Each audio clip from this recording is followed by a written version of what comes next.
Lorsque vous êtes en face, il y a Mouto à comprendre Maramouté et qui vous dit de faire des choses. Si vous voyez que ça a été mal fait, ne le faites pas. La guerre, après ça, il y a une dotation en armes, non?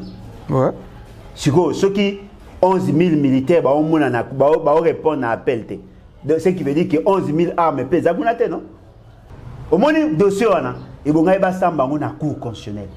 Et la personne qui devait d'abord être interpellée, c'est M. Félix Sekedi. C'est son programme. C'est lui qui a donné le pouvoir. C'est lui qui a eu à évaluer.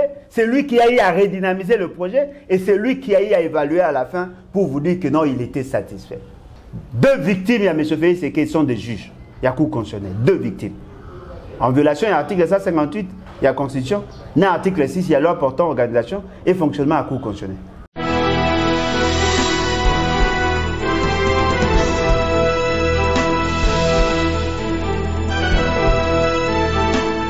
Spectateur du Congo Nabiso, bonjour. Aujourd'hui, nous avons l'honneur de recevoir pour vous Monsieur Alain Boulodjoa, selon votre commande, votre recommandation, vous pouvez courir Nabiso, vous pouvez tout le que Alain. Vous Alain par rapport à l'analyse naïo Salaka sur la situation isolée à Mboka. Pour tout le qui est, tout le qui est, malgré l'occupation de l'activité, mais quand même, on aurait bino, à un plateau Nabiso, à répondre à la préoccupation de Bino de Alain. Bonjour. Mbote de Koangay, Mbote Nabalandi, en tout cas, merci pour l'opportunité. Bonne santé de Alain. Oui, nous avons ça en Ngolo, nous autres santé ça bien que le pays va très mal, mais santé ça bien. Santé ça bien. Oui, avec Ndeko Alain, aujourd'hui, il va faire l'analyse Yamboka, situation générale Yamboka, Torobanda sur le plan sécuritaire, Mboka, tout ça à niveau nini, Toroleka la justice, Toroleka la politique, Sombele Soukabisanga Ngwana, pour tout la social, et c'est surtout toujours les là. Mais avant, nous surtout de Kolokoko, Bazolanda, partout dans le monde, Bazolanda, Ndeko Alain Azanani. Ouf! C'est la question la plus difficile et je crois que va supporter ma réponse, le reste après. Parce que je doute fort que jamais n'atteint qui je suis réellement. Au fait, le problème est allé en résumé. Nous allons chercher en économie de développement et développement durable. Donc j'ai fait l'économie rurale. Et puis, Nazali porteur à plusieurs brevets dans plusieurs domaines. Nazali coutumièrement marié, père de 6 enfants. Nazali coordonnateur de la nouvelle classe politique de l'opposition. Nazali initiateur et à parti les BAT qui veut dire les vendeux et bâtissons. Nazali auteur et à livre forêt congolaise, conflit nébuleux d'objectifs écologiques et économiques. Et je suis vraiment un passionné à développement.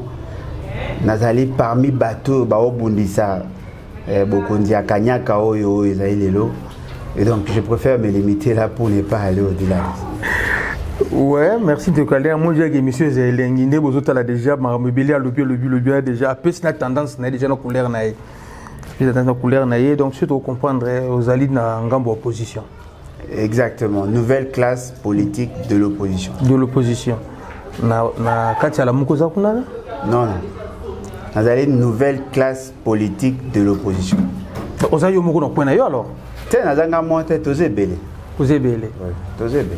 De quoi tu as aux la poana, mais tu me dis solo. On m'a dit pas internaute, bande ko balobi que non, tu as besoin de quoi aller à l'obéla biso. Yoko tu retournes à tu peux se faire un point ya loba. Voilà mes biso zappé dans sens té. Bande ko bazana besoin, oyebisa biso lelo sur le plan sécuritaire ya mboka na biso, état de siège, fruit nango sur le plan sécuritaire, toza na niveau ni na mboka. Bon, en tout cas, sur une lobby qui est à niveau 0 et que vous avez peut-être mal compris.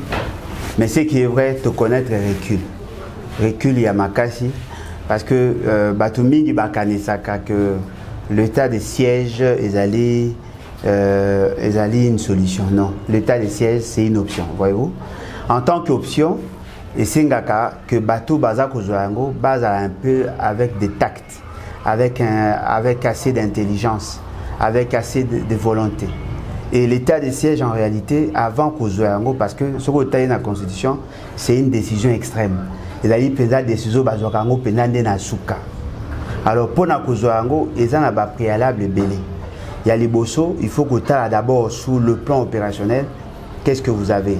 Quand on parle sur le plan opérationnel, c'est-à-dire que vous allez en termes effectifs, vous allez en termes de logistique, vous allez en termes de loi, vous allez en termes d'autres mesures d'encadrement pour arriver à atteindre l'objectif. Mais tout cela passe impérativement par un bon diagnostic. Vous pouvez d'abord identifier qui sont en face de vous, comment vous allez coopérer. Banani bazali ko soutenir bango parce que au côté la bitumba ya Congo ezali bitumba moko batu nyonso bazako sala ezako zala mingi na partie est et bazako trouver comme base arrière na bango les trois pays où monsieur fait c'est que la benga ba minayi le Rwanda, l'Ouganda et le Burundi. Donc ceux qui besoin la maîtrise ya nyonso wana bo fanisi ko gouvernement chaque département ou chaque ministère à côté là c'est que lui peut apporter. Les militaires, ça l'effectif et le plan opérationnel, il y a Bango, Botali, côté à finance, na budget, la plan de décaissement pour soutenir tout ce qu'il y a comme action. Bogota, la ministère de la communication pour la sensibilisation afin qu'il y ait faire adhérer un grand nombre de populations à Katia Vision, mais aussi il y a faire passer les messages parce que la guerre est dans la dimension médiatique. Beaucoup de bateau bazaï na côté au bazaï que gérer marabout ya coutume pour intégrer ou impliquer le chef coutumier consort on a dimension métaphysique et la guerre. C'est-à-dire bref tous ces éléments là ne beaucoup de tant que si vous mettez maintenant en place un plan opérationnel stratégique global. Fort malheureusement, M. Félix Tshisekedi n'a pas aventure il a décrété l'état de siège le même jour il y a remise et reprise, ou sinon il y a première rencontre, il y a gouvernement. C'est-à-dire que bateau ba esika. Parce que ce que tu as dit par rapport à gouvernement Bachaki, plus de 50%, il y a bateau ba kota qui n'a pas salate. En principe, et bonga qui kozwa penza tant, il y a d'abord corrodé bango, ba d'abord comment traiter, comment gérer les signataires, qu'on a la maîtrise sur leur département, leur champ d'action. À partir à wana beaucoup de décision à jouer le même jour et donc ça la passe et puis ça n'a pas la kanda on a mon avec bateau lobo mon amboka c'est-à-dire que monsieur Félix Tshisekedi dans sa tête tant on a le bara dans sa tête vous comprenez bien dans sa tête il dit non on a 21 000 militaires dans la partie est biso to ça qui est le kuta parce que ngana yebi que pour que vous déplacer 11 000 militaires, il faut vous mobiliser des camions, des bateaux et même des avions. Parce que le militaire, il faut vous avoir la place. Parce que par rapport à la cartographie, la répartition géographique des militaires, il y a des zones où les militaires sont basés, mais il faut que vous et na kati ya ba opération et d'ailleurs na bato msusu faut ba spécialiste en logistique ba msusu ba spécialiste en communication ba msusu ba spécialiste en renseignement infiltration et tout ça ba msusu ba aller charger à ba blindé ba msusu ba aller ba parachutiste ba msusu ba aller ba marin. C'est-à-dire qu'on prend plusieurs unités et donc pour nous déplacer bango au commun engouement on est au senga il faut beau réquisitionner ba camion ba tout ça. On n'a pas vu ces mouvements là. Tout le monde a des soldats qui se déplacé vers la partie est. Mais il y a il y a 21 000 militaires. Et là, on me suppose que la nature est la guerre. Nous sommes en face d'une guerre asymétrique, d'après Bangonde Bapesak.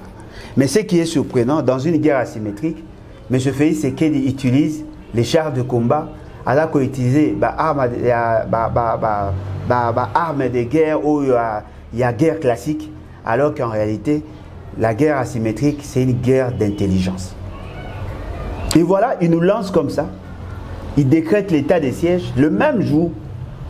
Et le gouvernement va comme Koluka, comment justifier. Parce que déjà le premier jour, il y a eu beaucoup de faiblesses en termes de la communication. Les gens n'ont pas compris la vision, même les membres du gouvernement. Et fort malheureusement, notre jeune frère, Ouazali, ministre de la communication, a eu tout marambaro le bâté. Ok, Yuana. M. Félix Tshisekedi a nommé 2 généraux dans le niveau à tête de la province, où il y a Ituri, à Keina, Nord Kivu, où il y a Nord Kivu, à Keina, na Ituri. Après, non, il y a lecture. Et pourtant, il y avait déjà une erreur par le fait qu'il n'a pas bien ciblé plan et opérationnalisation. Et ce qui est grave, avec la même ordonnance, on a permis. Et là, le plan, il y a décaissement. Au niveau du ministère, il y a finance, il y a budget. Il n'avait pas prévu tout ce qu'il y avait comme opération. Et ce qui fait que les généraux ont eu pratiquement 2 semaines pour que la zone soit opérée. Pourquoi? Parce qu'ils n'avaient pas de moyens. Même le personnel n'a pas accompagné. Et pour ça, quelques mois après, quelques semaines après, il faut nommer l'administrateur du territoire. Alors que nous leur avons dit, il faut faire attention, il n'y a pas une loi où ils ont régenté pratiquement cette réalité-là. Parce que la militarisation est à zone et il faut que nous ayons une loi spécifique ou même la Constitution le dit dans son article 85, dans l'alinéa, 4e alinéa, je crois, qu'il fallait avoir une loi pour que réconcilier la fonctionnalité de l'État classique et la spécificité, il y a la situation et l'état des sièges. Ils ne l'ont pas fait. Tolobi n'a pas que devant cette réalité, les choses ne vont pas évoluer. Ce qui est aberrant, 4 mois après, caucus, il y a des députés nationaux, il y a union dite sacrée. Oh, ça allégeance, c'est-à-dire le mercenaire, M. Félix Tshisekedi. Ça, les déclarations, les militaires ont fait 78 jours sans ration. Et ce qui est encore aberrant, des semaines après, on était dans la même situation. Ce qui nous a ramené pratiquement à plus de 90 jours sans ration. Alors posons-nous la question. Un militaire qui est armé, et dans la solde de Amouké, il est dans les opérations. Pour vivre, il faut ça, ça aller plus de 7 jours. Il faut poser des Félix Tshisekedi. Poser des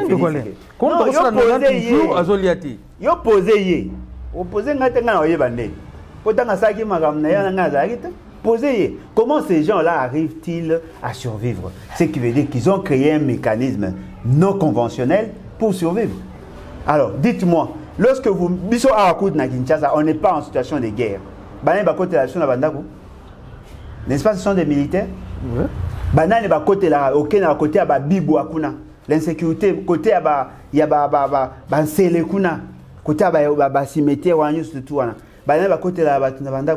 n'est-ce pas, ce sont des militaires. Et pourquoi? Parce qu'ils sont sous-motivés. Alors dites-moi, vous envoyez des gens dans la zone où ils sont vulnérables. Vous réduisez les libertés individuelles, surtout en matière de revendication et tout ça. Le fait seulement que vous avez réduit les libertés individuelles, ça réduit naturellement le pouvoir de contrôle, le contrôle citoyen.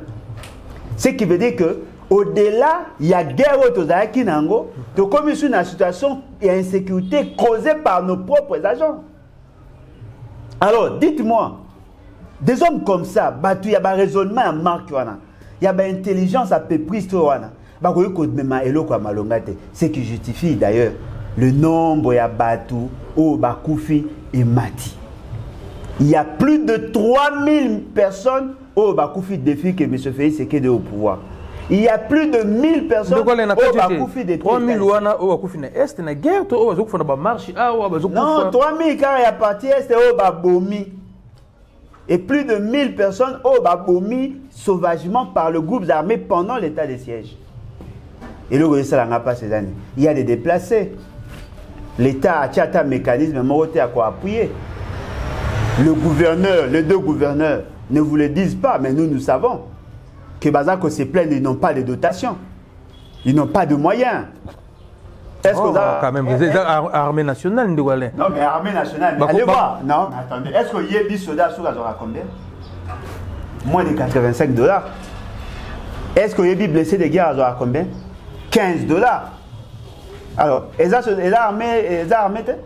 vous pensez que l'armée, ceux qui vont aller mal gérer, ceux qui vont communer à partir, est-ce que vous avez bien géré? Avec qui à la tête?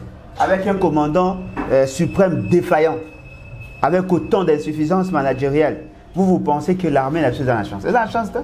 Et là, il faut intégrer.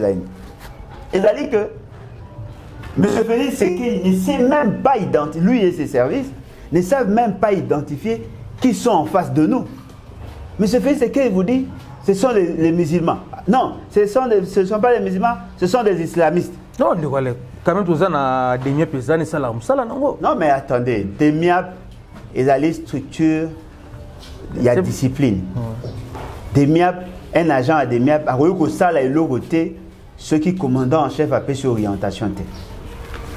Lorsque vous allez dans la partie est, clairement, tous les assaillants, tous ceux qui nous tuent viennent de ces trois pays-là. Il y a des douaniers bango. Non, c'est un problème interne.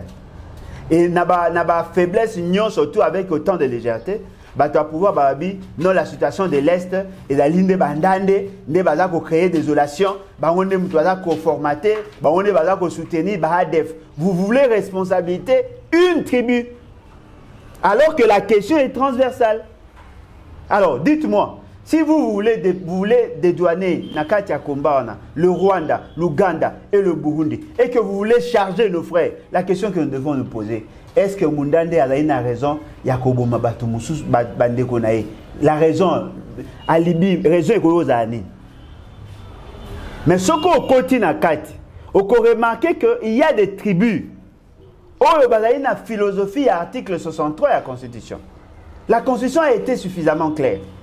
Il faut que chaque Congolais aille que la défense et l'intégrité territoriale, ce n'est pas seulement un droit, mais c'est surtout un devoir sacré. C'est-à-dire que nous sommes tous obligés, sans exception. Trop que l'on a M. Félix, c'est parce que lui, il est frère à Kagame. Mais tout le Congolais. Non, frère. Frère à Kagame. Non,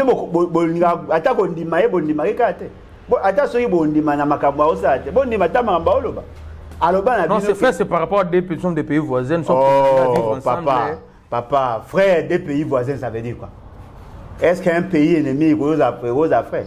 Dites-moi, la Corée du Sud et la Corée du Nord. Non, bon, c'est clair. Bon, c'est clair, mais ça va être ennemi. Non, mais biso ce que tu as dit. Biso tu as dit, tu as dit. Biso tu as coupé plus de 6 millions. On va couper combien? Oh, Ndekolangai. Bino ba o mabino, bino bobenga ba Ndekolangai na lobi. Ata na ndako. Donc yo ozana thèse ya muzito ke noto de guerre na Rwanda. Muzito te na thèse ba papa indépendance. Na thèse ya muzito ne. Muzito na ba tout le bara ndemo parce que nous avons le ancêtre commun. Ce n'est pas la pensée de Muzito. Soko landika ka hymne national. Tant ba nabino nous peuplerons ton sol, nous assurerons ta grandeur. Vous pensez repasser par quoi? Que par l'armée, la police, par la diplomatie, par l'économie. On n'a que ces instruments-là. Et vous pensez, lorsque vous êtes en face d'un pays comme le Rwanda, ceux qui vous avez trop bien conduit à vous pensez que vous allez atteindre l'objectif de développement? Non. Est-ce que vous pouvez imaginer, le Rwanda, en 1994, a été secoué par ce que vous appelez génocide. Toute l'administration rwandaise s'est déplacée vers le Congo. Toute l'administration, quand je dis toute l'administration, je dis même Banque centrale, ils ont été déplacés vers le Congo. Oh, bah, 2 ans suffisaient pour Kagame et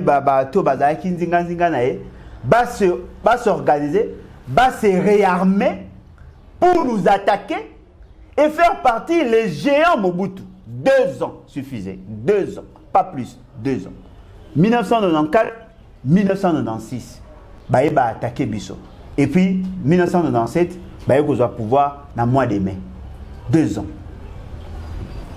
Kagame aujourd'hui, il est coté parmi le président Yamalonga d'après la communauté internationale, ou plus précisément l'Union européenne. Bon, je dirais l'Occident, parce qu'il y a aussi les Américains. Kagame a utilisé quel instrument? N'est-ce pas la guerre? C'est grâce à la guerre qu'il y a aujourd'hui la stabilité économique d'un niveau à Rwanda. C'est-à-dire que le Congolais, la degré à naïveté à Kokanisa que pour que nous survivions, nous devons courber, nous incliner devant le Rwanda. Tant qu'on a Yoka qui conseiller principal en charge de l'économie et finances, il y a M. Félix Nabia. Voilà. Voilà. On a affaire. Na évité ce qui moi en cause la dur. Mais na rocha po na yete. Na rocha po na muta ko ça li kamboloko aye. Les lâches les plus lâches. C'est-à-dire qu'on ne peut pas dire à son peuple, non voilà, parce que le Congo n'est pas suffisamment organisé, le Rwanda c'est un pays organisé, ils ont une forte armée, et bien nous sommes obligés de céder nos ressources pour que les Rwandais va exploiter au nom de la paix. Non! On ne peut pas négocier.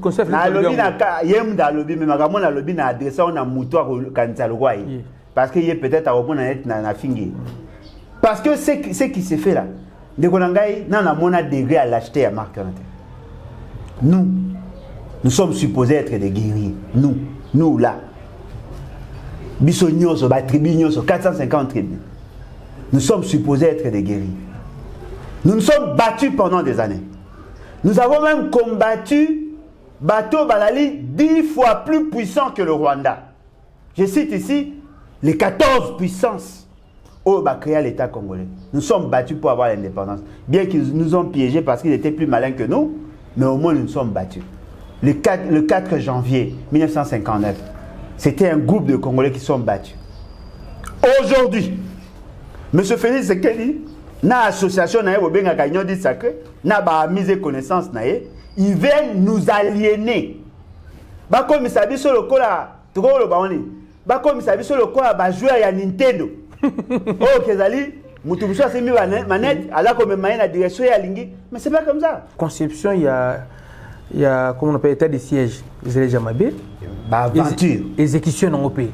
Les Jamabé, dans ce qui est député il y a Nord Kivu. Na ituro mo ba se retirer ba bonne raison. Non mais ba na raison mais ba na raison na retard. Lorsque nous disions que c'était mal conçu, ndeko nangai tozoka eloko mot simple. Un architecte obengi na ndako na oyebisi atongela ndako. Ayebisi fa ça la étude ya sol. Yo lobité ngamona une expérience tonga kaka. Andimi patonga, andimi atonga, mais ça l'étude à solde. Est-ce que moi acheté un gros au sérieux? Non. Muto a ebi musala. Ce qui va ébisser que l'eau quoi les amabi. À Koloba, je ne le fais pas. Mais ça va auto démission à pète. Lorsque vous êtes en face, il y a Muto à comprendre ma montée. Et qui vous dit de faire des choses. Si vous voyez que ça a été mal fait, ne le faites pas. Ça a été mal conçu. Parce que tout ce qui se conçoit mal, s'exécute mal. Mais moment il a déjà retard.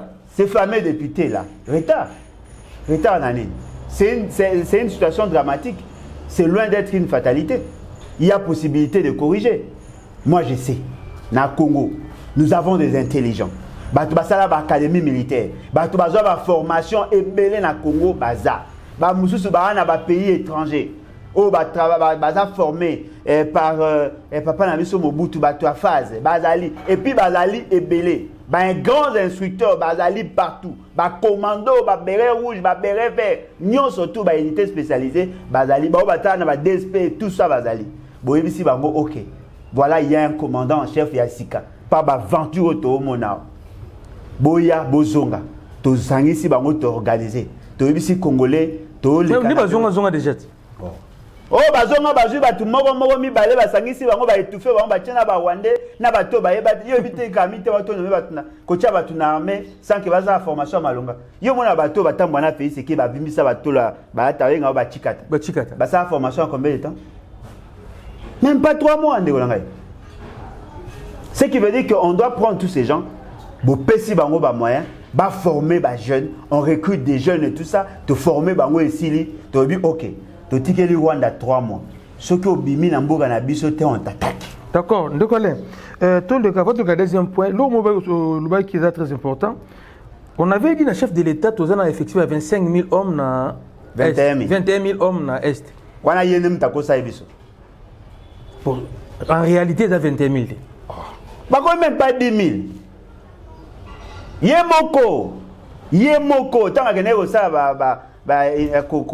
autoriser Museveni atunga banzela kuna o bakosa ibino ke bakei kota ba sinistre ya Niragongo akomi kuna ba talité effective c'est non awa sur pas toi na baba de 6000 et quelques militaires o ba lobaki nesko na wana ayeko zasko tango fort ayeko zasko tango fort ba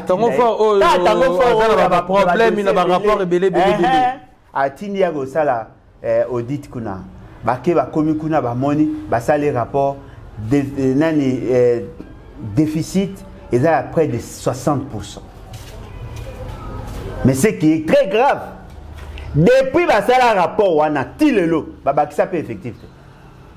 Bon me poser une question. Batouana ba pesa ki bango ba ke na guerre. Ba pesa bango dotation en armes non? Ouais. Siko ceux qui 11 000 militaires ba omona na ba répondre à appel te. Ce qui veut dire que 11 000 armes pesa kuna te non? Na ba masasi non? Na ba tenu non? Exact. Mais faut initier comme quoi lettre beaucoup de l'Assemblée nationale le ministre de la défense soit interpellé avec quoi non? De ronangaye nenge bonzo mo elongi nanga bona ko koma lettre na ba institution illégitime. Légitime comment? To ko to peso na. To ko to nga manengo mo tala nanga bien. Na ko bebisa tananga na ke na bato baza illégitime. To ko ma peso na. De ko bolo jwa. Mboka toujours ke na gauche abi état de droit. OK côté o bakangi mutu côté OK côté ba salibwe. O non ne salamate directeur cabinet kangami. Non ne salamite bakangi PDG. Bonne justice mboka. Ndeko na ngai. Omoni na mboka Congo nde tozawa. Tozana ba bintekwa, tozana ba mpese, tozana ba ngungi. C'est-à-dire que ba espèce nyonso ya banyama nuisible baza. Mais lo resala nga pasi koleka bataille de pese zati. Bah ça 37 ans ya rosé là. 37 ans à Congo Bandika. Est-ce que vous savez la première année au Congo Etienne Tshisekedi a cité c'est en 1958. Bah archive bimisier. Oh, na yebi bango très bien. Nga sali bané na oye kulaka bango. Na yebi bango très bien. Nazo bisa. Na 37 ans pour ça pas beti ko sala. Nazo bisa yo nga na yebi bango très bien. Na tangi ba ouvrage belé, na soyi na ba expert belé, na yebi marambe belé, na ba papa politique et consort, na yebi bango très bien. Et là on a koyeba siko tezaka ba prix ba montre fait ce que la zolate. Et on a vraiment pas battre. Non, c'est le même chef de l'État quand même. Non, mais chef de l'État ne veut pas dire acheter des montres à 400 et quelques mille dollars. Alors que tout ça a Kami, Tensinsani, pour sanctionner 100 000. Ça, c'est des enrichissements dans un pays pauvre. Hein? Mais pourquoi pas beaucoup ça vraiment lettre est-ce que le président des experts au fond d'été la cour constitutionnelle déjà les abattu yache ne konanga tozo ngane sikawa tozo ngane sikawa juste au moins na la bataille de pèse ma poigne ba lo banabino c'est pour la toute première fois qu'un directeur ya cabinet soit arrêté. Mais c'est comme si tant que est-ce que c'est normal qu'un directeur à cabinet a arrêté sur le fait d'avoir détourné l'argent d'un projet ou d'un programme gouvernemental? C'est justement parce que c'est la toute première fois qu'un directeur à cabinet a assumé la fonction de Premier ministre sans avoir ni titre ni qualité. Non, mais allez lire la Constitution dans son article 93. Seul le Premier ministre est le coordonnateur des actions gouvernementales. Monsieur Félix Sekedi, le quoi il prend le pouvoir, les compétences qui sont dévolues au Premier ministre et au gouvernement, après ça, on a mise des connaissances. A vu les opérations, la mise en œuvre ou la conception et la mise en œuvre d'un programme de gouvernance, après ça, on a mise des connaissances. On a mise des connaissances. Et là, il y a aberration. On a un jour, Félix, c'est que le tout premier procès aux Ayaye a vu. Et comment le système on est? Voilà la différence. Il y a ces vengés contre Bato Bassa et Mabé. Biso to rendre le peuple justice. C'est différent. A Zimbongo et à l'État, plus de 600 millions de dollars. Après, si n'a pas mis connaissance, n'a pas géré. Kamere a commis coordonnateur de l'action gouvernementale. Et vous voulez quoi? Le président de la République vient à peine d'arriver. Vous voulez qu'il ne fasse rien? Oh, monsieur, il doit faire quelque chose conformément à la Constitution. L'article 69 est clair. Ses compétences sont connues. Il n'est pas là pour gérer le programme. Il n'est pas là pour piloter les programmes. Il est là justement pour veiller à ce que les institutions fassent mieux leur travail. Azumbonga Pessi. Et là, vous avez le tableau synthèse va présenter 488 millions de dollars. 488 millions de dollars. Mais ce qu'on tali, les autres tableaux, au commun en Sénango, il y a d'autres projets où il y a pratiquement plus de 180 millions de dollars. Et fort malheureusement, va intégrer un tableau synthèse. C'est-à-dire que déjà au départ, le montant va présenter rapidement, d'aller monter à l'Ukuta. Au moins, dossier, il y a un cours constitutionnel. Et la personne qui devait d'abord être interpellée, c'est M. Félix Sekedi. C'est son programme, c'est lui qui a donné le pouvoir à Nabato Badakosala, c'est lui qui a eu à évaluer, c'est lui qui a eu à redynamiser le projet, et c'est lui qui a eu à évaluer à la fin pour vous dire que non, il était satisfait. Mais Yoka Basali Aventure, Kamere pour un dossier à programme à 100 jours. Et ce qui est grave, quelques jours après, quelques mois après, on nous dit non, voilà, ce n'est pas l'État qui a fait arrêter M. Kamere, c'était plutôt membre de la FCC. Membre de la FCC, non, il a qui bisoté, il a qui batoyé des pèses. Alors que l'État a une administration, l'État a une justice. Au lieu que dans la justice, il a dit FCC cash, il a à ping-pong. Mais il a dit 57 millions. Kamere a insisté. Kamere a insisté. Que Mbongo Binobo Sambisanga, ils ont 48 millions pour l'année. Alors que Mbongo a 57 millions au total. Le conseiller principal quand on a en charge de l'économie et finances, il vous dit non, ce n'était pas 57 millions, c'était 66 millions. Parce que le montant... Toujours des contradictions, des contradictions, des contradictions.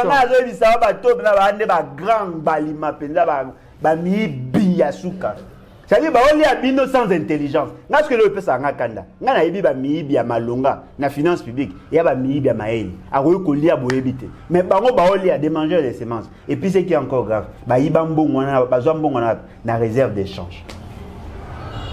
Monsieur fait ce qui a bimaka aboye, bokangi ete ka aboye abimi. Oh bon salaire article 104 ya. Ce qui veut dire que la justice n'existe pas en réalité. La justice n'existe pas. Et la libre sécurité à IDPS. Au moins, le cas de structure spécialisée, le parlement debout et consort, la justice debout au bango sali. Ils utilisent les juges pour rendre de compte na bateau ba déranger l'intérêt d'abord. Ça, ce n'est pas la justice. Dans un État qui se veut de droit. Mais ce fait, c'est qu'il devait être arrêté. Pour un procès 100 jours. Pour un programme qui a 100 jours. M. Félix Sekedi a fait partie de juges en violation de la Constitution. Les gens qui sont supposés les juger, lui, il a violé le droit d'abord. Il a violé le droit de maman à Tembele. Il a violé le droit de l'OPJ. Il a violé le droit de l'opérateur économique. Il a violé le droit de Messani. Mais je ne me suis jamais imaginé qu'un jour, on aurait assisté à un spectacle, il y a le juge, il y a cour constitutionnel, à se plaindre contre la personne que lui devait juger. Non, la monaté, ça quoi OPJ a porté plainte parce que Moutou a qui m'a menacé d'intérêt. Alors dites-moi, nous sommes où? Deux victimes, il y a M. Félix, c'est qu'ils sont des juges. Il y a cour constitutionnelle, deux victimes. En violation, il y a l'article 158, il y a la Constitution. Dans l'article 6, il y a loi portant organisation et fonctionnement à cour constitutionnelle. Botiki Wanakati. M. Félix Sekedi a signé des accords bilatéraux avec plusieurs pays sans passer par le Parlement. Il n'a pas le droit. Il n'a pas le droit. Le gouvernement n'a pas été consulté.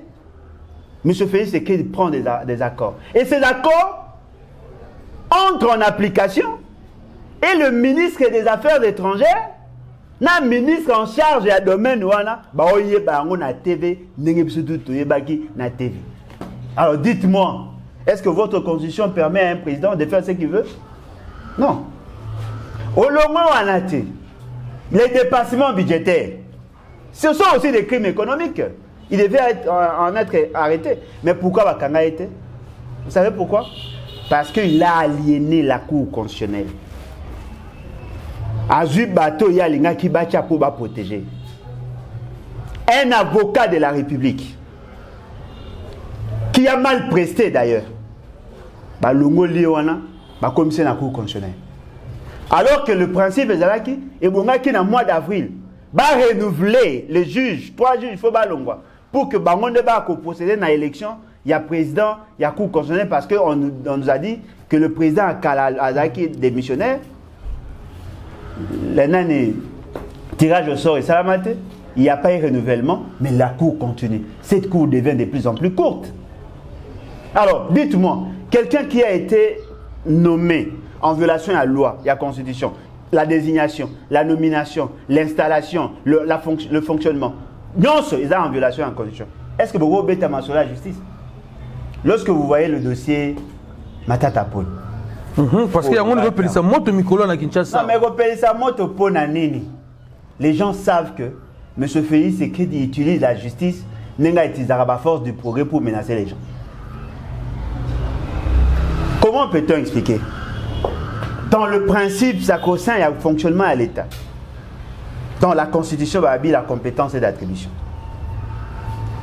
Monsieur Alingeti, au père d'Ali militant à IDPS. Oh, depuis quand? De Rolanga. Mais Alingeti a Alingeti. À l'époque, Félix Ntoubi Alingeti, à l'époque, est-ce que Bino Boyebaki Alingeti? Est-ce que vous savez qu'avant Alingeti, il y avait un autre IGF? La personne qui avait soulevé le dossier à 15 millions à rétrocommission.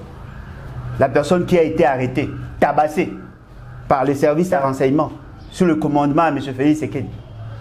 C'est monsieur-là que nous avons soutenu pour la libérer. Ce monsieur vous a dit clairement qu'il y a eu détournement, il y a eu violation. Il y a l'OFIP à niveau de la présidence. Lorsque Moutouana a battu pression à niveau international, M. Félix Sekedi a sali semblant au Koutanaï. Ah, monsieur, je vous autorise de continuer les enquêtes. Il y a ces pays, avant que va nommer Alingeti, il était où? Il était le Dirkaba, il y a le ministère de l'économie. Recommandé par qui? Par Kabouya. Alors dites-moi, il n'est pas membre. Kabouya. Moutakomi ça est Dirkaba. C'est que Alingeti est un militaire. Ah, militaire, il dépêche. Poser une question, il a été nommé comme Dirkaba à ministère de l'économie. Tant que maman qui moi soana Acacia. Il y a la Dirkaba. Alors, poste on a en liste. Il y a eu des pestes. Ce que vous dites tout le bali. Bino ka ça mama. Oui, on a révélation le bimi. Et la révélation te batubayebi. Batubayebi. Yo no peut-être bosani po oza o tete ba dossier belé. Batubayebi. Ala ki Dirkaba. Dans les trois commissions à 15 millions. Mais biso attends tu peut-être le va te marabiso ti. Mais bino so bolo bino kota ka kota. Mais na bela linga pe bandi bangati ba yo kakaka. Dayenga ku na sala émission na ngana s'adresse na bataille de pêche. Potanga bango pe mingi. Pour ba bela soki ba bela ba tension et tel bango parce que loko mo eza vrai. Ces gens là ba ça ils sont ma bébé. Ndeko na ngai, dites-moi. On fait un rapport sur le dossier à Bukangalonzo. Nga na ko l'action na ba archive nanga. Ça lit déjà plus de 7 montants. 370 000, 370 millions, 285 millions, 205 millions, 85 millions, 8 millions 500 000. C'est-à-dire que on change le montant par rapport à ceux du maire. Dites-moi, un projet, il y a 285 millions. Bimisi d'après Bango, 285 millions. Il y a des infrastructures, il y a des études à faisabilité, na faisabilité, il y a des équipements, na katia site, il y a une première production, vous nous dites qu'on aurait détourné toute l'enveloppe. Est-ce qu'il y a un rendement? Non. Donc la question est que Batouana, ça apparaissait. Il y a ce qu'on passe et ça n'a pas. Biso toi na pour ça que la justice soit faite. Toi na pour ça que Mouto a géré Kimbongo ya Congo Mabé a la sanctionner. Mais nous n'avons pas besoin d'utiliser le Kozwango à prétexte pour écarter bateau bazako déranger l'intérêt na bino. Balobi Alingeti a fait une enquête. Avant que l'enquête ici là, on a déjà brandi na ba média. Ah, voilà, détournement, Bukangalonzo, Ibi Bambongo. Yoga passe dans les années. Monsieur Onani, il a un triste mémoire. Na ministre de l'Agriculture. Bakei na Bukangalonzo. Qu'on inspecte. Bah, moni ba infrastructure. Bah, moni tout ce qu'il y avait comme équipement. Bah, ah, quel gâchis. Lorsqu'on dit gâchis, c'est-à-dire qu'on a trouvé quelque chose, mais qu'on n'a pas su bien utiliser. Lui, il ne s'est pas plaint du détournement, mais il s'est plaint de la mauvaise gestion. Il y a des équipements, il y a money, parce qu'à mon avis, il y avait des engins, il y avait des entrepôts, il y avait une centrale électrique, il y avait une centrale électrique, c'est-à-dire que Place Bachaki concernait Place Bachaki va transformateur, na bango tango courant, il y a haute tension, ils ont trouvé des équipements, mais ça, et l'Okomo et Makasi pour le pays, ça pouvait booster le pays. Comment on peut gaspiller autant de ressources? Il n'a pas parlé de détournement, il a parlé de mauvaise gestion. Mais l'Okomo est surprenant, la personne qui gère n'est pas inquiétée. Et l'Okomo ne peut aller pas se dire. Alingeti prend son rapport, bâclé, accueilli Mango, na niveau ya cour constitutionnel. Bah, il c'était le quoi Azalim député sénateur. Mais on a cour de cassation. Cour constitutionnelle est libéré dossier, qui est déposé dans la cour de cassation. Cour de cassation a tali matière et dans le habité. Moutouana la sénateur bien sûr, mais Makamboza Kolobe Mazai Makambo ya premier ministre. Monsieur Toriko ça sa premier ministre c'était. Ba ju dossier wana na nini pas cour de cassation. Ba kenango na cour constitutionnelle.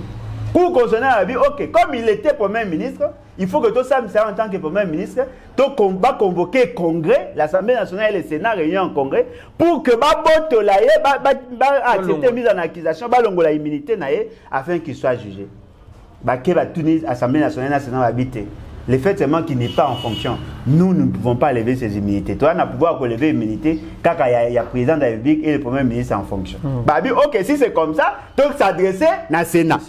Bah, s'adresser au Sénat. Sénat, formulation Nabino, il n'y a pas de domaine de passerelle de collaboration entre Bisson Nabino dans le domaine, moyen tout ça a monté. Le Sénat a rejeté. Félix Sekela Siliki. Devant que ça. Le Sénat a raison là-dessus, on a répondu. Bazalaka a raison. Félix Sekela Siliki. Je ne peux pas accepter. La justice, c'est où on a nommé. Bah, on s'est amarambo à l'ingité. Bah, je vais dire, c'est comme moyen. Sénat a banni. Bah, tiki dossier à Bukangalonzo. Bah, il y a un dossier à la réalisation. Bah, il y a un Bukangalonzo. Bah, sénateur, bah, il y a un dossier à la réalisation. Bah, il y a Matata aurait détourné 200 et quelques millions de dollars. Il y a un bongo, bah, ça qui bateau. Il y a la réalisation, bah, victime à la réalisation. Et là, il y a un Bokam. Bah, j'ai dossier, bah, Pessi na Sénat. Sénat a beau traité à Zéli, tant que na vacances parlementaires, pour éviter que le sénateur Baroboya, tant que na vacances parlementaires, le bureau a statué sur la levée à immunité. Il y a M. Matata Poni. Or, lorsqu'on lève des immunités, c'est sur base d'une question précise. Il y a au moins même réquisition à procureur. Bah, comment clairement, pour tel fait, il va lever à immunité. Bah, je vais lever Matata à immunité. À Komukuna, raison qu'il aurait détourné l'argent. Toutes les organisations qui ont participé à le paiement à Bablo, Banque mondiale, tous les ambassades sont venus, ils ont dit non, nous avons reçu l'argent, nous, la France, nous avons reçu pour tel, nous, la Belgique, nous avons reçu pour tel. ODEP, OGDP, Bango Moutoua qui parle de dette publique. Bazu ba pesi rapport muto apesa ki déclaration o apesa ki ba élément ke dossier e bandaka kutu bandaka la ko banda nani o azaka ministre à finance ya kala nani Marco Bangouli déjà à l'époque avant transition ezaka na Marco Bangouli c'était pas Matata dossier Samara déjà toute banque mondiale avait validé. Ils ont pris le dossier wana bakwesi et ce qui est surprenant pendant qu'on l'a arrêté il était empoisonné. Alors, dites-moi, est-ce que vous supportez pour le poison, et tout le poison. Pour aller à Bango, nous avons à l'État. Ceux qui ont Nazobela. Ceux qui bateau, ceux qui est là qui l'oukuta. le procureur bonga senga médecin légiste ben mutu ba spécialiste il y a examen ba benga gamma G2 ba ça la test ba ta si n'était pas empoisonné. Qui peut nous prouver qu'il n'était pas empoisonné? OK, et puis et le ça grave ba ça il est mandat d'amener ba comme na ndako na ba couter na chambre na moi si na ba kangi te ba bimi. Qui nous dit qu'il va qui quoi empoisonné? Et puis le ça il sur comment dossier il y a des organisations bah là ici en gros parce que va montrer que bazan a assez d'éléments bah il faut bimisa dossier l'Assemblée nationale na Sénat au Sénat a boire que lever immunité bah bi que bah ya osambisa matata. La question que nous tous nous devons nous poser au regard de tout ce que nous avons dit, est-ce que l'intention c'est de nous rendre justice? Est-ce que nous avons demandé à l'appareil judiciaire d'empoisonner les gens? Est-ce que nous avons demandé à l'appareil judiciaire de faire le colmatage? Il y a qu'on falsifier, qu'on respecter la Constitution? Baji, même la justice, pour ça, Makambuya, Bukangalozo. Et donc, aucune disposition de la Constitution ne reconnaît à la Cour constitutionnelle le droit. Il y a que ça, mais ça un ancien Premier ministre. Bengelango état de droit.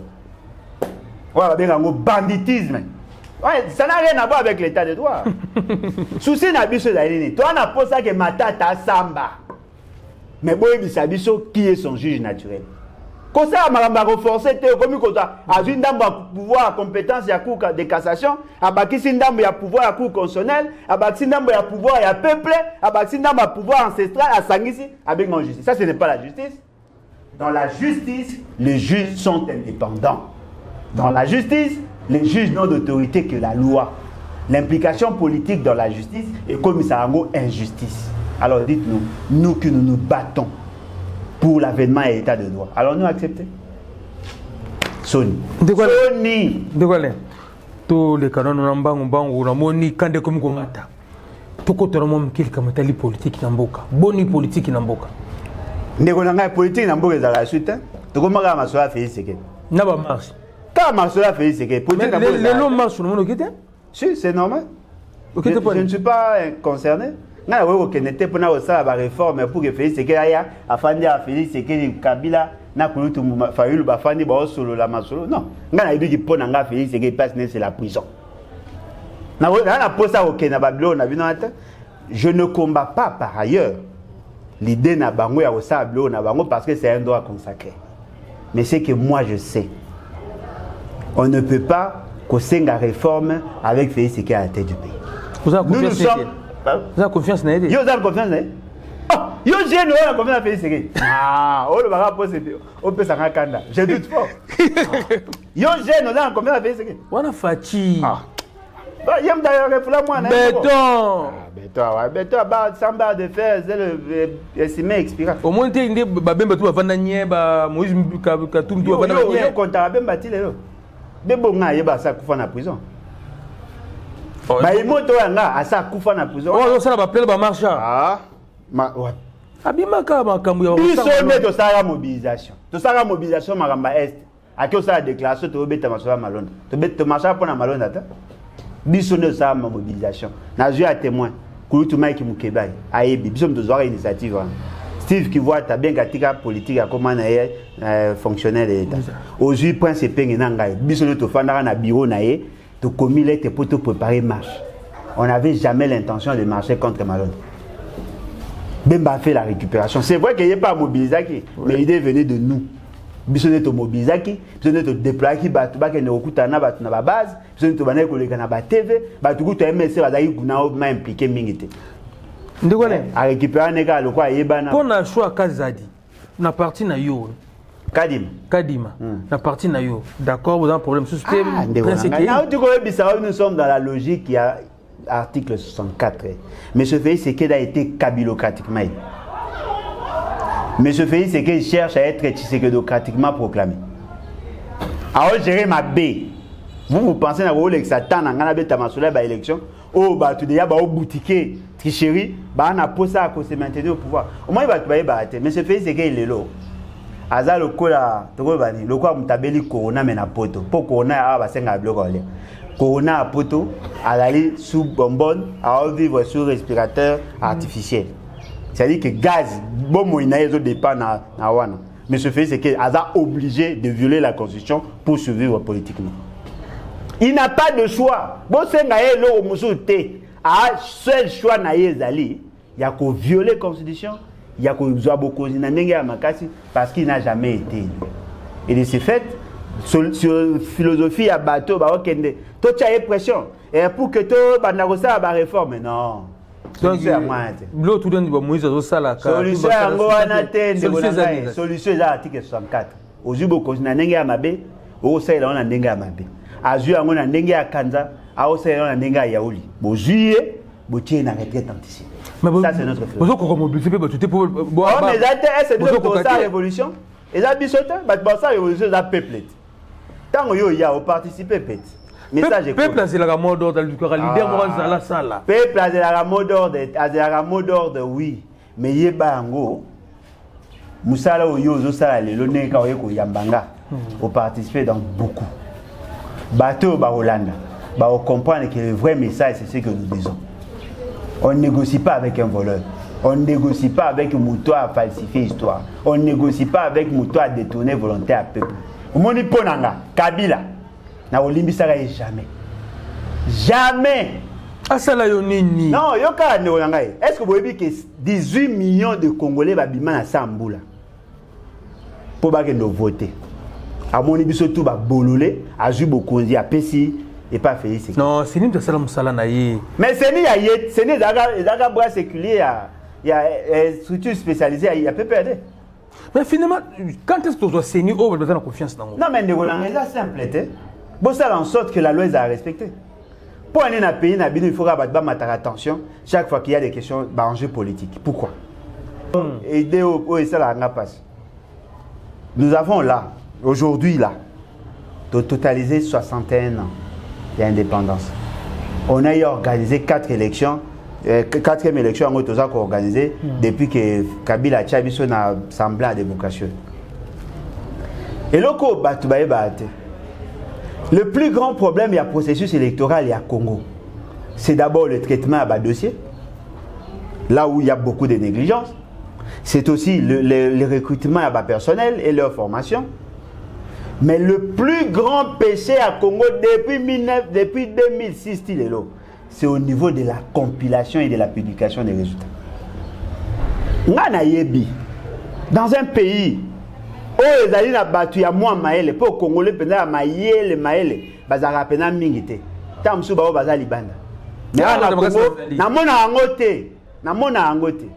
Parce que même que ça la formule, il y a que ça va Congolais, ma papa kokana bangote. Attends, maboulou na bandela, bakokate même des certes en eau potable, bakokate. Mais en réalité, si nous étions un pays sérieux, le fait seulement que nous avons échoué la première élection, deuxième élection, troisième élection, nous devions réfléchir, pousser notre intelligence au-delà des limites, pour que nous arrivions effectivement à un bon système électoral. Nous disons ceci, Bissot. Ce qui est aussi ici, ma révolution, tu as fait ce que nous avons de côté. De convoquer le congrès fondateur, de présenter une nouvelle constitution. Bon, tu as bon côté, la force, nous allons. Population! Population, beaucoup mobilisé. Papa! Nalobi peuple était population. Aucune bombe n'est plus redoutable que la colère du peuple.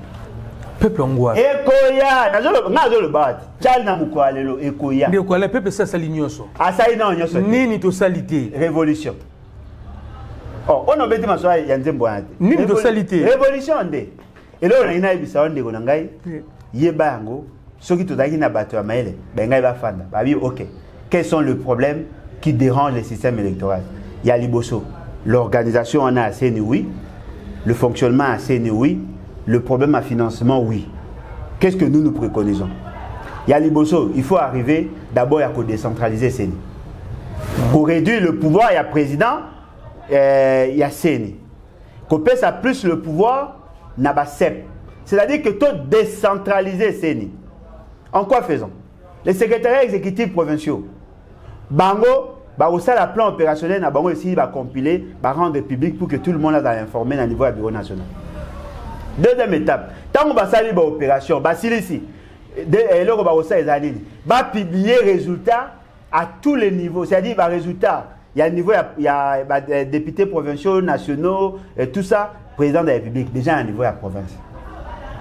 Lorsque le secrétaire exécutif provincial a publié les résultats, Moutounion Sahebi que dans l'Équateur, Fayoulou, 450 000 voix, Nani Oyakisi Machadari, 12 000 voix, OKI, Nani Kamere, 15 voix, OKI, Yves Mpunga, 17 voix, Oche, Opesi, publication à résultat.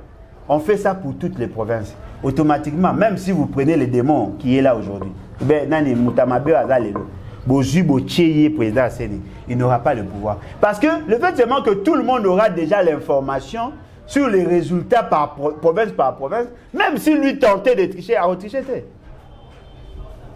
Bolobi, le cas du gouvernement a manipulé Séné par le fait qu'il y a la partie.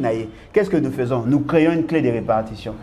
Vous savez, la TVA, l'État congolais a payé l'État pour son fonctionnement. Et parmi les objectifs et le fonctionnement, il y a l'objectif et l'organisation de l'élection. On peut s'organiser, on dit, ok, le quoi de foot à 16%, il y a TVA. Tout le monde par exemple 0,5 $, 0,5% ou 1% na TVA et créer un compte spécial. Pas de bon haram, pas de bon haram. Regarde, mais à Moïbi. Bon, peut-être que c'est bon à Moïbi pour pas avoir problème. Le point suka pour nous citer tout gayo social amboka bana na biso imper bayembi nini to salité passer leki nzembo no yembeki ngondenge nini social amboka boni ndeko na ngai bato basungi ngana landa nzembo eza batayi de pesa une fois ça eloka bien na yebaki yango ta to eza imper na yebaki te mais batayi de pesa ne basungi ngana landa ndenge nini babani ko commenter ezali manipulation tout ça ba jeune bazali corrompu. Les jeunes sont corrompus. Les jeunes sont corrompus.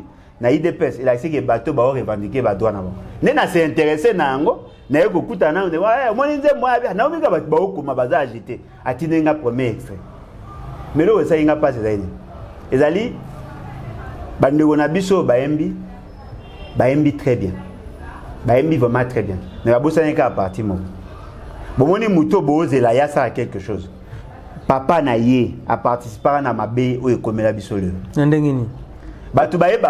Quand on disait que la jeunesse, nous sommes une jeunesse sacrifiée, et Bandara na série na Bisso, série 7, Bisso série 7, série 8, série 9, série 10, Kolobarou, Tebarou, Neba, Bozana, Bangou, na Bisso ne toi victime. Mais Mabé a congé Bandakan pour Batbaye Baate. Et ça le fait d'avoir fait partie Papa Kassavoubou alors qu'il était élu. Papa Kassavoubou était un élu. Il a été élu au suffrage universel indirect. C'est un président potable. Mais les révolutionnaires vont s'organiser. Ils vont mettre un coup d'État à 61. 60-61. La communauté internationale a été pression. Il y a eu des rébellions, déstabilisation à Congo et Banda à partir là. Laurent Désiré Kabila, qui était député, a été obligé à l'exil pour n'avoir marqué à comme rebelle. Tout est parti de là. Etienne Tshisekedi était là, commissaire général adjoint en charge de la justice. Bato ba pekisa papa Kassavoubou, ba bima ba kende ko se faire soigner à l'étranger. Bazawan. En 1965, Baza ba réitéré sous leur volontaire au coup d'état. Ba renverser sous pouvoir papa Kassavoubou. Ba tirer sous pouvoir na bango ya ba affairiste. Ba sali ba aventure.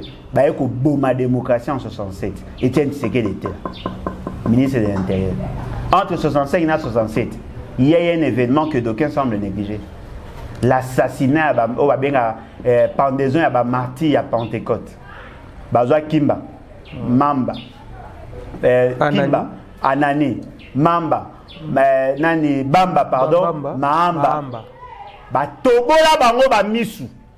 Avant ba bouma bango va pendre bango na stade des martyrs. Ba benga ngo stade des martyrs parce qu'il y a eu des martyrs. Ba martyrs il y a démocratie pour avoir un coup d'état.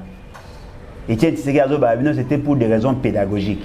C'est-à-dire que Babouma Bango, pour Babangi Sabat, Bakokasio, pour toucher le pouvoir à Bokonité. C'est là où maintenant la démocratie est koufa, à partir de l'Iwa à Batouane. Après, Bango Baye sur 13 personnes et surtout les officiers militaires. Pour créer leur gouvernance, il y a terreur. Batouane, Banga, Kolobanon. Et puis, quelques années après, vous avez la démocratie. Vous blaguez avec la démocratie. C'est là où maintenant les choses ont commencé. Ce qu'on va gêner. Et là, on va Etienne Tshisekedi, Félix Tshisekedi, a mwana ba moboutiste. Bato ba sala biso mabe ba bengi biso génération sacrifiée. Mwana ba dans na pouvoir. To kanisa ta mwana na ba ndeko na biso disons. Ndeko na bino boto bini. Mwana na ba ngoti. C'est-à-dire que to kanisa ta le ko ba papa na bango ba sala ka mabe. Ba boyi biso to tanga, ba pe ba tanga te, ba boyi biso to tanga. Ba boyi biso to za na malamu. Quelques années après, ba na bango ba zongi. A eu même réflexe. Le réflexe à la dictature. Parce que le père fondateur de la dictature constitutionnelle, c'est Etienne Tshisekedi. Bah, j'ai la même philosophie avec Mangolino.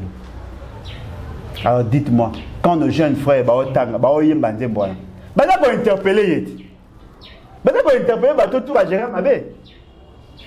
Comment peut-on expliquer? Toi, 100 millions d'habitants. Mais non, ceux qui descendent, ceux qui sont politiciens, ceux qui 20 000, ceux qui 10 000, même pas 10 000. Non, 18 000. Pour tout le monde qui a une élection, il y a 18 000 candidats. Par exemple, moins de 20 000 politiciens. Mais le peuple est en otage. Asenga Moussala, Bosiliki. Asenga Courant, Bosiliki. Asenga Kotanga, Bosiliki. Asenga Yosu, Bosiliki. Ayembi Nanzemo Boboyi. Bobo Poussa Zaminduki alors. Parce que ce Boboyi ya loba. Alors, tu as choisi. Il y a Zaminduki. Bon, c'est pour la couture, bango ba lobby. Ba musu ba loba te ba Zaminduki ba bomi bino. Alors, le quoi bango ba na idée à quoi? Bon, tika bango. Bazui mutu na bango ya idée pesa dans l'administration, aye ko censurer Nzembo. À partir on est to komisko intéressé à koyeba message. Bandeko nanga je vous dis. Toloba, to sala ba émission. Nzembo na bino moko e bangisi bango ko lega banka mutu biso to sala. Boza plus dangereux na pona bango collègue même Kagame na Museveni. Bravo. Moi je vous félicite, je vous encourage. Bah ce matin boyemba Nzembo. Beaucoup de s'appelle Nzembo boyemba ba papa ba refula ba na bango. Bo refula ba na bango. Bo chapé na Nzembo. Bon ndiko je want to comprendre. Na pesi maman Gisèle Mbot. Maman Gisèle Mbot, moi je vous ai belé. Yo za moyema polémique. Nga pesi maman Gisèle. Maman Gisèle Mbot, il y a régi des USN. Yo ka pona. Toi tu makala na ko na biso na pena. Yo lingi. Na pesi pa aller mpela Mbot. Oh. Te no kuta makam. Ah, ndeko ale. Tu es presque na suka, mais na lingi oyebisa bato bazolanda yo na 2023 ambition les années. 2023. Na va sauter d'ici la fin de l'année à 2021. Félix Tshisekedi na waka. La justice ya maboko na. Oh, ba ko boka na juge. C'est possible. Et puis ça me te baganga pe ba juge ndeko na ngai. Bobo ça. Le problème dans Félix nan. Té, problème na c'est le système. Mais yesko za moko ba élément. Na bi Félix Tshisekedi. Mutumsa ko ba Kabila, mutumsa ko ba juge, mutumsa ko ba ngala bi Félix Tshisekedi. Bon jusque là banda banditi le logoni ya bibien o ya sali. Ka monte. Na CPANE ka ba monte là ta, moi monte moi sur 425 000 $. Bon ya chic hein. Na CPANE ka monte. Ka ba monte là ta. Ndole to ko bima boete likambu oyo ya ba diaspora. Pour ba diaspora ba linyo mingi na ebité so bo sa cop ba diaspora. Ba diaspora ba linyo mingi. Mais ce que ba diaspora ba toujours combattre ba misère ba musique té. Yo ko lo ba bela ba po ba yo ne ba lingo mingi ko lo. To be abanani. Ba musicien o na poto zo simba so. Oh mais bande on a biso MP ba ko beta ba ba ta diaspora bo yamba ba. Et si ka ba da MPR. Oh bosko musique wana yo nda ngote sko na occupé on est. Ba to sepela ba musique ba ko beta ngala lingi ka ba ta MP. Ya bo ke chwa yambo. Yambe ya biso bande on a biso MP. Eza bien. Est-ce bon c'est bon visa? Ba ko zo visa c'est bon. Visa ba ko zo c'est ko bima vraiment. Nan. Visa ba ko zo ba petio na MP. Papa ba zo visa na ko pekisa bango.